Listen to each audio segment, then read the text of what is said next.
E podem abrir também suas Bíblias em 1 Samuel.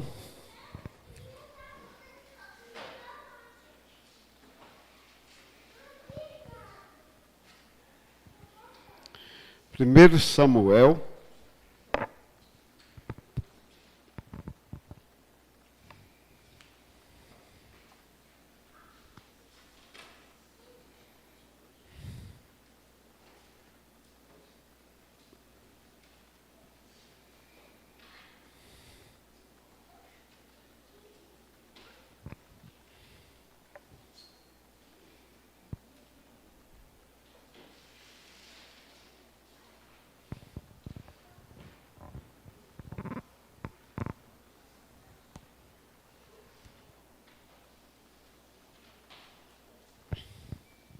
Acharam?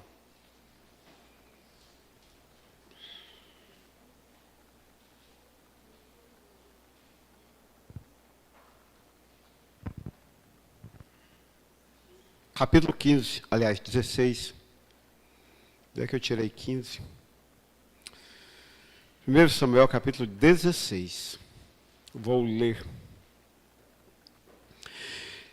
Então, agora que todos acharam, 1 Samuel, capítulo 16, versículo 1 e 2. Então disse o Senhor a Samuel: até quando terás dó de Saul? Havendo eu o rejeitado, para que não reine sobre Israel, enche um chifre de azeite e vem enviar-te-ei a Jessé o belemita. Porque dentre os seus filhos me tenho provido um rei. Porém disse Samuel: como irei eu? Pois ouvindo-o Saul, me matará. Então disse o Senhor: toma uma bezerra das vacas em tuas mãos e dize: vim para sacrificar ao Senhor. Pai, te dou graças, eu te honro. Obrigado pela tua palavra, a tua palavra é viva. E eu te louvo, Deus, nesta noite, Pai, em nome de Jesus, Deus. Em nome do Senhor Jesus. Todos sabem, como é conhecido de todos, a grande figura do Velho Testamento chama-se Davi. Davi é o rei prometido, Davi é o rei ungido, Davi é o rei que reinou Israel de uma forma soberana, não é? É o grande ícone do Velho Testamento, do povo judaico. E esta cena aqui antecede não a coroação, mas a unção de Davi como rei de Israel.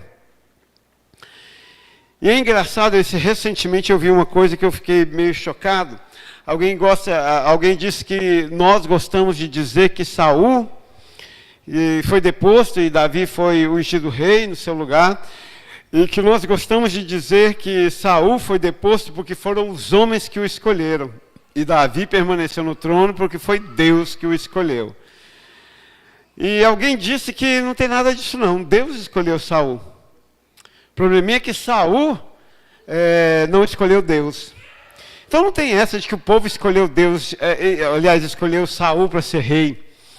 Imagino eu que Deus não permitiria um ato desse. Eu concordei com a pessoa que falava.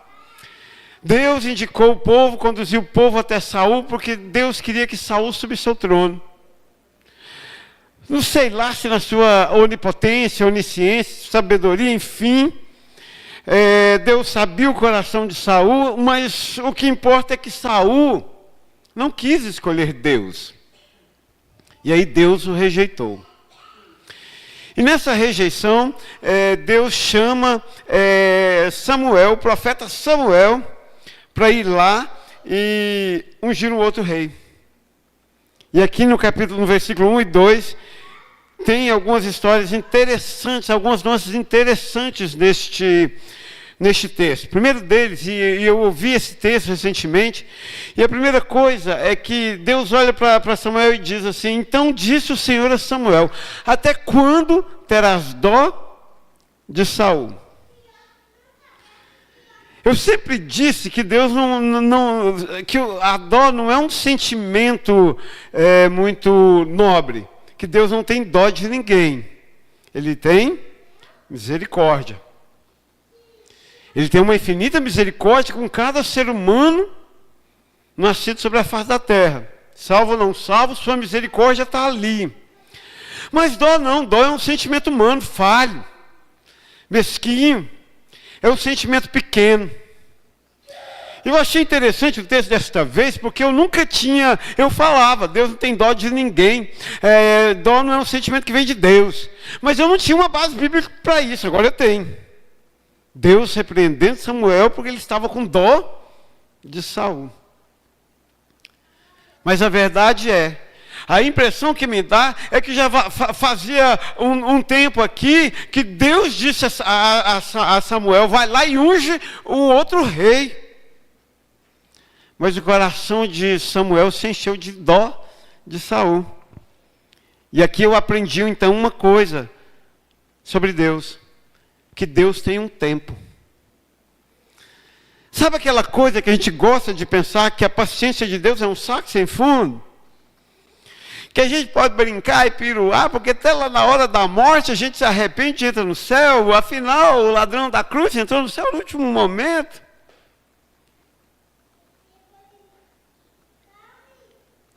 Mas aqui, no texto de Samuel, nós aprendemos que Deus tem um limite. Ele olha para Samuel e diz assim, Samuel, até quando você vai ficar com dó de Saul? Até quando terás dó de Saul? Chega, deu. Vai lá e depõe Saul, chegou o tempo. Chegou o tempo de tirar dele. Agora, aqui tem uma coisa que eu acho fenomenal na teologia do Velho Testamento. Nesse ato aqui, o que Deus tira de Saul? Jessara.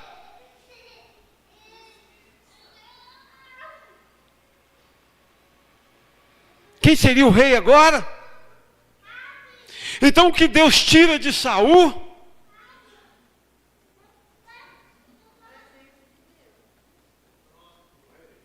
O reino? Alguém mais arrisca? Que ou não? O reino? É o reino então, né? Como o pastor disse.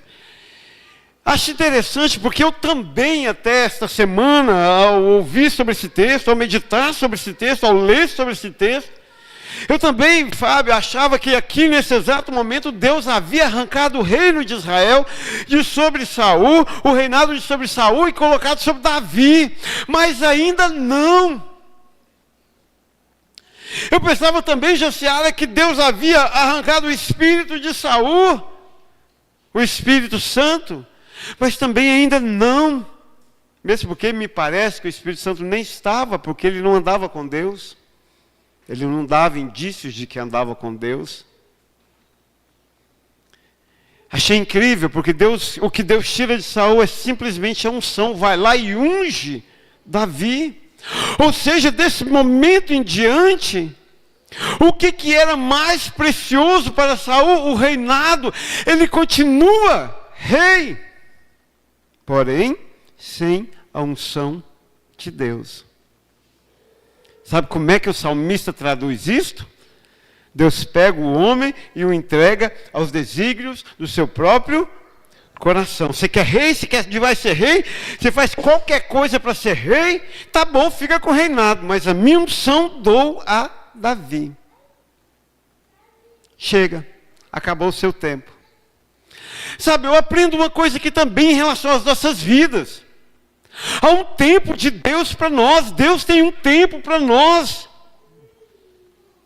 Sabe, tem algumas situações em nossas vidas que tem um tempo. Acredito que nesses dias Deus deu um tempo para a minha situação. Deus disse, chega, para, basta, segue, vida que segue, já deu. Então eu queria te dizer que existem algumas situações da sua vida que Deus já disse, o tempo é agora, já acabou, até quando terás dó disto? Mas nós insistentemente insistimos em algumas situações que Deus já tirou a unção dela. Vou mais, eu disse situações, mas eu aprendo aqui que existem pessoas em nossas vidas, que Deus já disse, chega, manda embora. Mas nós insistentemente insistimos em ser amiguinhos delas, em ter relacionamento com elas, em conviver com elas. Já está claro e estampado que o tempo de Deus já deu, Deus já tirou a unção disso. Mas nós insistimos. Mas Deus já disse, até quando terás dó? Está com dózinha da pessoa, quer insistir? Se você quer saber o que é insistir numa situação ou numa pessoa sem a unção de Deus, observe o que virou a vida de Saul deste momento em diante. Vou dizer para vocês, um dos momentos mais tranquilos dele é quando ele ficava endemoniado e Davi ia lá tocar a harpa para ele se acalmar. Poxa, esse rei, escolhido para o primeiro rei de Israel, e quem sabe até escolhido por Deus, aclamado pelos homens, sim, aclamado pelos homens, mas retirada a sua unção, e ele insiste neste reinado, sua vida vira um ninho de demônios, de consulta a mortos, e acaba por suicidar-se. Viver uma vida sem a unção de Deus é viver uma vida morta. Viver uma unção sem, viver uma situação sem a unção de Deus é viver uma situação morta. Viver relacionamentos que Deus não aprova, que Deus já disse basta, é viver um relacionamento morto. E morto, qualquer ser vivo, morto, é só questão de tempo para feder. É só questão de tempo, vai feder, não tem retorno. Morreu, vai feder. Deus tem um tempo. Deus teve um tempo para unção sobre Saul e ele disse, Samuel, já chega. Para mim deu, eu não aguento mais isso daí não. Não aguento esse circo mais não. Acorda que está na hora. Olha o argumento. Eu fico pensando, Fábio, será que Deus precisa argumentar com o homem? Não. Mas ele argumenta com Samuel. Verso 1, então disse o Senhor a Samuel, até quando terás dó de Saul? Querido, até quando terás dó da situação? Até quando terás dó desta pessoa? Até quando terás dó de tantas coisas na sua vida que Deus já falou não? E ele argumenta com Samuel, havendo eu o rejeitado, para que não reine sobre Israel. Deus simplesmente olha para Samuel e diz assim, Samuel, deu, chega, eu já rejeitei ele. Você está insistindo para quê? Trocando a palavra de hoje, Deus simplesmente olha para Samuel e diz, eu já o rejeitei. Havendo eu o rejeitado, por que você está insistindo? Vocês conseguem me contar por que nós insistimos se Deus já rejeitou? A situação, pessoas, circunstâncias, enfim, tantas coisas. Por quê? Você consegue me explicar por que nós temos essa tendência humana, pecadora, de insistir naquilo que Deus já deu basta? Naquilo que já está claro, o querer de Deus? Tem 30 anos que mexo com a igreja, tem 30 anos que eu vejo as pessoas chegarem na igreja e dizer, eu não sei qual é a vontade de Deus. É claro que você sabe. É claro que você sabe. Os mais humildes dizem assim, pastor, o que você acha? A gente fala não. Aí vem a segunda vez, pastor, o que você acha? A gente fala não. Pastor, o que você acha? Não. Aí na quarta já não fala, vai lá e faz. Pois você já sabe a vontade de Deus. Mas é nato do ser humano investir em situações, pessoas, circunstâncias, coisas, sem a unção de Deus. Coisas para aprender. É porque você, talvez, e eu, talvez, sejamos vazios. E nós precisamos preencher nossas vidas. E nesse preenchimento de vidas, nós vamos pegando aquilo que Deus já rejeitou. E vamos entulhando em nós, assim como os poços de Jacó estavam entulhados de coisas que Deus já havia rejeitado. Mas nós vamos entulhando, vamos retendo, vamos segurando. Sabe? Talvez eu tenha desistido de dizer para você que você sabe sim a vontade de Deus. O que você não tem é a habilidade, a hombridade de dar um basta naquilo que Deus já rejeitou. Porque o tempo de Deus é muito claro para nós, nós sentimos dentro de nós. E quando as pessoas vêm e dizem, pastor, tal situação, mas eu já sei que não é de Deus e tá, maravilha, mas continua. Isso é interessante.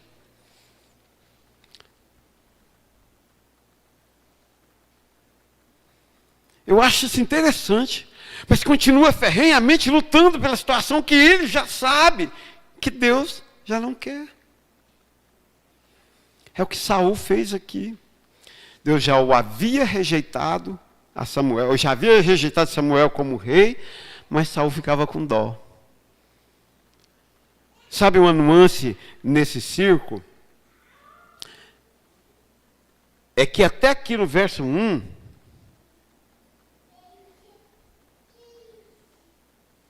Deus dá a entender, nós entender, que Samuel estava com dó de quem? Samuel estava com dó de quem? Interessante, né?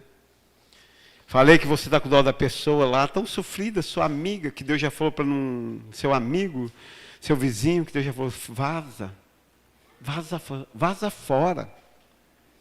A circunstância, a situação, mas a gente fica com dó dela, né? Dele, da situação, da pessoa, enfim.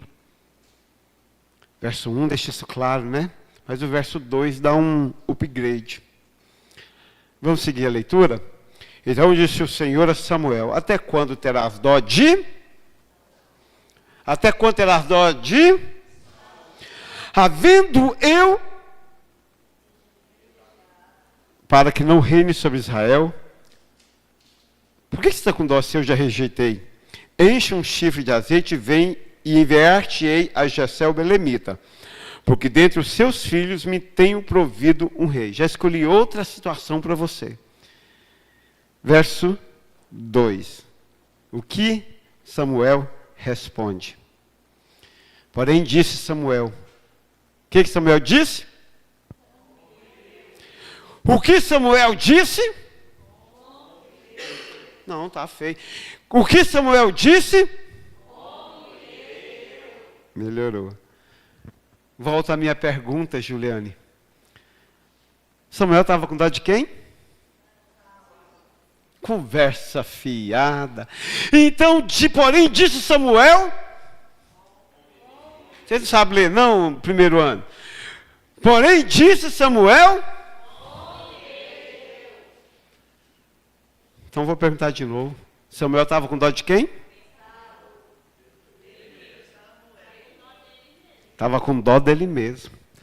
Ah, como é que eu vou largar desse homem que me bate para todo mundo falar? Qual que é melhor? Ser uma mulher largada ou uma mulher apanhada?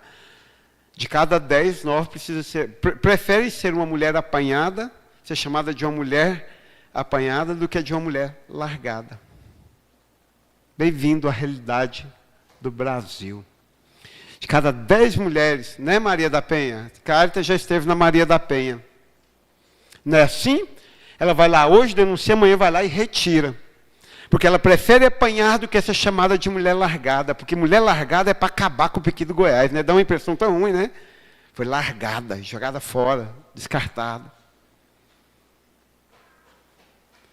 Ela tem dó, não é dele não. Ela tem dó dela mesma. Você está com dó, não é da pessoa não. Você está com dó, não é da situação não. Você está com dó, não é de nada não, é de você mesmo. Vou perder o conforto. Está ruim, mas está confortável. Está ruim, mas está suprindo minhas carências afetivas, infantis. Não é de Deus, mas eu estou sentindo uma alegria. Então, qual é o mal? Samuel estava pura e exclusivamente com dó de si próprio, com medo da situação. Sabe uma coisa interessante? Samuel tinha medo. Como irei eu, pois ouvindo o Saul, ele vai o quê? Me matar. Se Saul, olha que tá doido. Eu fico imaginando Samuel, tá doido Deus. Hora que a fofoca correr, que eu ungi outro rei no lugar de Saul, ele vai vir e vai me matar. Ficou com dó de si mesmo, com medo da situação. Mas eu acho uma coisa aqui, então vamos dar um parênteses aqui. Tá bom. Quero dizer para você que ter medo da situação é normal. Ter medo da situação é humano. Nós temos o direito de ter medo das mudanças da vida. Nós temos direito de ter medo de deixar as pessoas. Nós temos direito de ter medo de deixar as circunstâncias. Nós temos o direito de deixar as situações, de ter medo de deixar as situações, porque afinal estamos tão confortáveis. Já ouviu a história do passarinho que passou boa parte de sua vida na gaiola? Aí um dia, o dono resolve, cansa da brincadeira, abre a porta da gaiola e ele não vai embora. Ou alguns vão e voltam para a gaiola para se alimentar.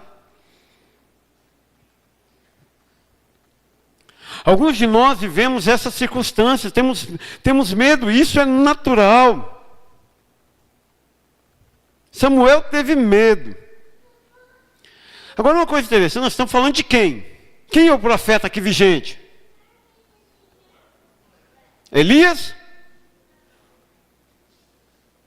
Jeremias? Joel? Samuel.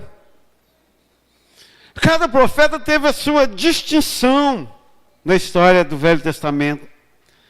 Mas Samuel foi único. Nascido de milagre, deixado no templo, criancinha.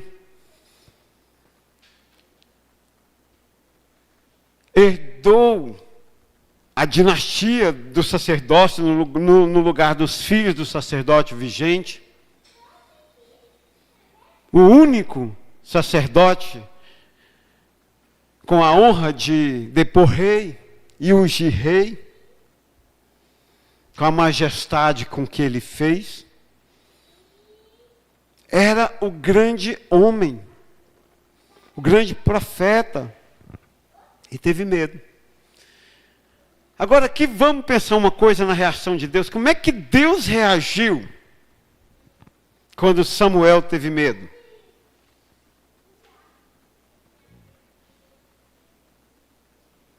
Antes de pensar como Deus reagiu, vamos pensar o que Samuel fez. Identificamos que Deus já deu basta, que Samuel ficou com dó de si mesmo, com medo de morrer. Mas Samuel teve uma atitude interessante aqui. O que ele fez? Vocês acham que ele fez? Sugiram.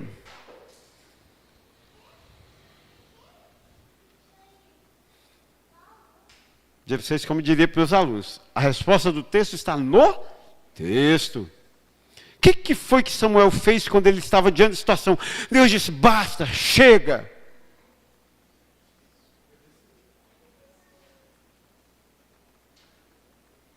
Antes de obedecer, ele fez algo que lhe deu condições de obedecer.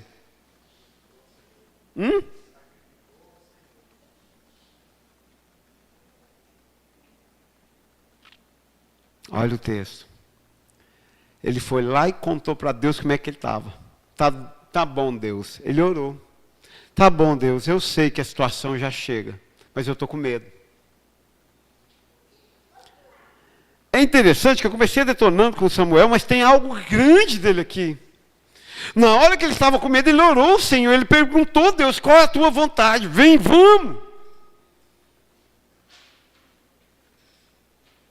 Fala comigo, mostra o teu querer, mostra a tua vontade, vamos lá, Deus. Confirma. Seja claro. E o que Deus fez? Esculhambou com Samuel, foi? Deu-lhe uma catracada, seu homem frouxo. Está com medo de Saul.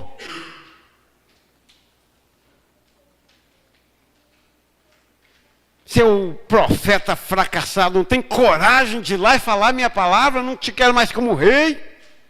Não, não foi. Incrivelmente, o Deus bondoso pegou Samuel e disse: Samuel, tudo bem, você está com medo? Você não sabe o que vai fazer?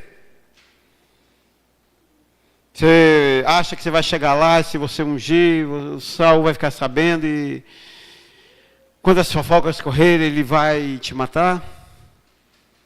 Então, vou te ensinar. Já que você veio falar comigo, vou te dar uma estratégia para você se livrar de Saul. Deus incrivelmente mostra o caminho para Samuel. Mas em nossas vidas? Por que isso nem sempre tem dado certo? Primeiro que nós não temos falado com ele.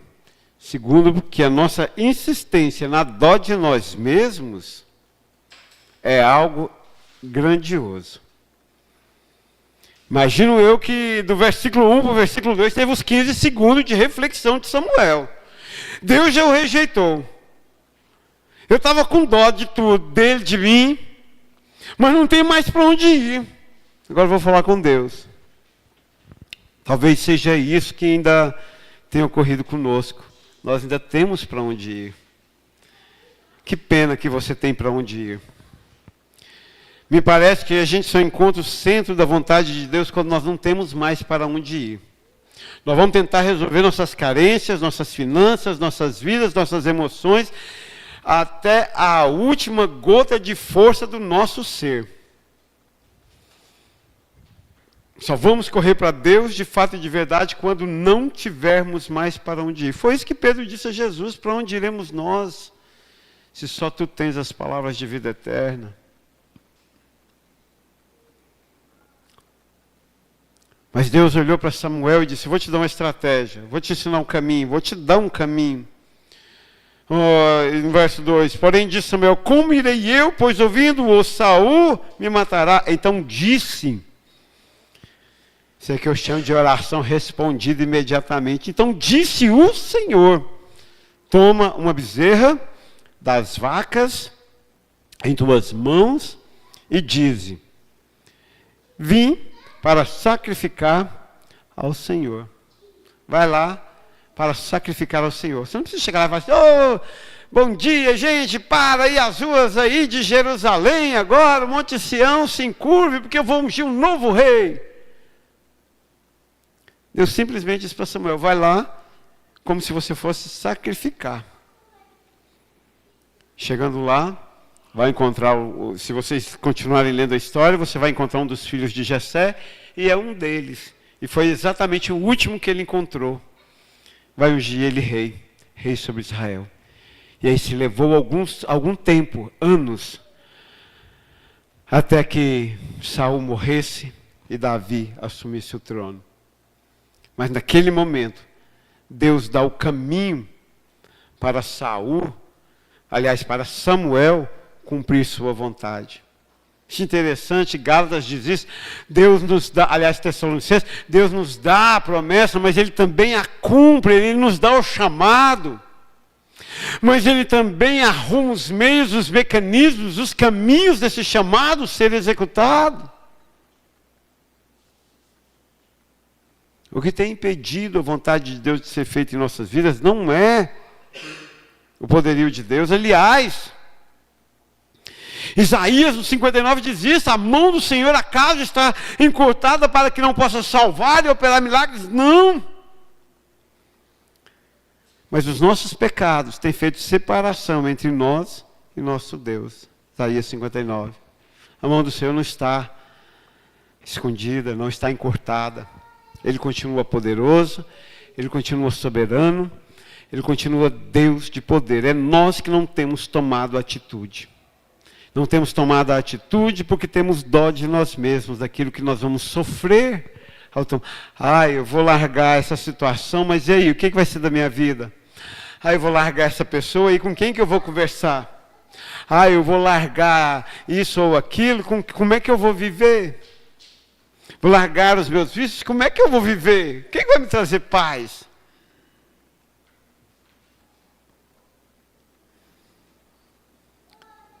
Nós não temos tomado atitude porque nós temos dó de nós mesmos. Aí nós insistimos nesta vida perrengada. Nós insistimos nessa vida tribulada. Nós insistimos nessa vida difícil que tem sido para muitos de nós, que vai e anda. Tem gente que, meu Deus, marca passo. Já contei para vocês, né? Eu acho que, com exceção da Cárita, que viveu vida de caserna, se bem, como eu tenho dito, essa coisa de caserna atualmente é Nutella, né? Eu acho que a Cárita não ficou 4 horas no sol marcando passo, como eu já fiquei no quartel. Marcando passo, sem sair do lugar. Marcar passo é andar sem sair do lugar. Marca passo. Ao som do tambor. 1 hora. Você vê 2, 3 caindo à sua direita, mas como a gente é de Deus, aí você vê cair na sua esquerda, 1000 cairão à sua direita e você não será velado. E lá 2 horas e mais uns 4 caem. Nunca caí. Né? Quero testemunhar, eu nunca caí, viu? No quartel. Eu já marchei no 7 de setembro na Avenida Goiás, Goiânia, 4 horas, marcando passo. Tem crente que marca vida de marcar passo. Vai, anda um pouquinho, evolui um pouquinho, volta, porque tem dó de si, não tem coragem de tomar atitude. Poxa, Deus já disse, basta, Samuel, unge outro, chega. Deus já te disse, está com dó de você, por quê? Está com medo? Vamos lá, eu te ajudo, eu te fortaleço. Deus já disse, vem cá que eu vou te ensinar como caminhar. Vem cá que eu vou te mostrar qual bezerro das vacas você toma e diz que vai sacrificar e pronto. Então somente vai lá e faz algo. Toma atitude. Nós chegamos a um ponto em que os crentes não são mais radicais. Nós somos crentes, diríamos assim, não ofensivos. Nós não somos mais ofensivos. As pessoas não zangam mais com a gente, porque a gente está tão igual a elas que não precisa delas mais brigar com a gente, chamar a gente de fanático. Faz quantos anos ninguém te chama de fanático? Aliás, alguns de vocês, ninguém nunca chamou de fanático. Tive esse privilégio, quando nós não íamos nas festas da família, nós não vamos. Quando eu cheguei para a escola, quantas vezes cheguei para a escola, meus colegas de trabalho chamavam para a resenha e diziam, não vou, sou crente. Você é fanático, hein? O que tem? Cara, você quer associar com quem não é crente? Você nunca vai ser chamado de fanático. Cara, você quer viver como se não fosse crente? Você nunca vai encontrar essa glória que Samuel encontrou aqui. Você pode. O que nós vamos resolver é, tá bom, meu querido, você quer viver como se não é crente? Então para o ministério você não serve. Você serve para o banco. A porta da igreja vai continuar aberta eternamente. Não, desculpa. Até a vida de Cristo. E, não. Até o reinado do anticristo, a porta da igreja não diminui. Até a esquerda assumir o poder de fato, de verdade. Aí fecha as igrejas. Então a porta da igreja, eu vou mudar a fala. Enquanto a porta da igreja estiver aberta, o banco é público. O que não é público, é privado, é o altar. Para quando nós não temos a habilidade de tomar atitude de vida cristã, o que nos é privado é o altar. Mas o banco não. O que nos é privado é o pastor. O banco não. Então, sabe, nós precisamos estar atentos. Porque a maioria das situações da nossa vida, Deus já disse, basta, chega, já deu. E na maioria delas, nós, no final, no fritar do sol, no balançar da carroça, nós estamos com dó de nós mesmos de viver sem aquilo.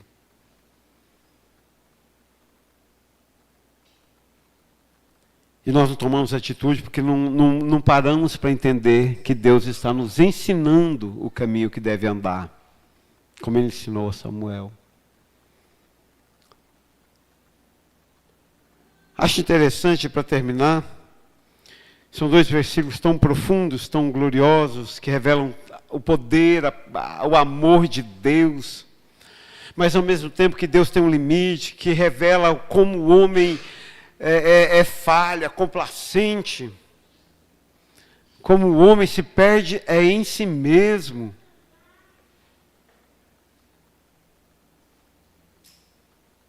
Mas como Deus nos chama a tomar uma atitude e seguir suas orientações.